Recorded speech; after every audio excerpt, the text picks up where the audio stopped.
চলছে, ঠিক আছে? তো এটা আমরা কি শিখলাম?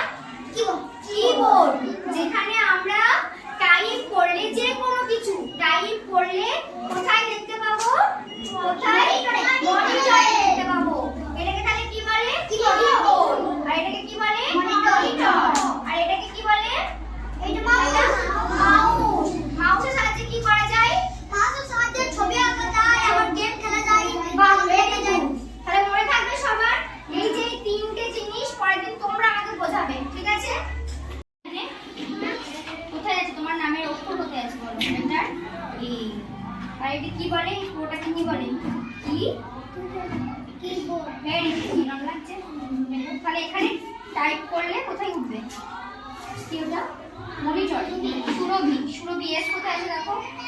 নরম লাগছে? শক্ত না নরম? নরম। তাহলে এটাকে কি বলে? কিবোর্ড। এই লেখাটা কোথায় উঠবে? কোথায় আছে? কি বলে এটাকে? কি বলে এটাকে? কিবোর্ড। আর কোথায় দেখো তো? দেখো নরম। তো তোমার নামের প্রথম অক্ষর কি?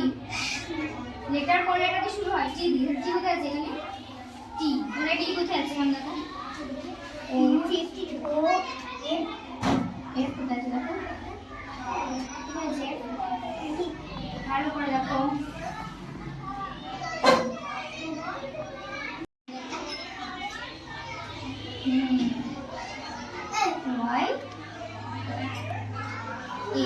তাহলে এই যে আমরা কিবোর্ডে যদি এই যে লেটারগুলো লিখি তাহলে আমরা কোথায় দেখতে পাবো? ওই যে ক্যাবিনেটের দিকে গিয়ে টাইপ করে লিখি বা যাই হোক ফোনে যেরকম আমরা ক্যালকুলেট করি ঠিক সেরকম এখানেও করা হবে। একদম কোথায় দেখতে পাবে?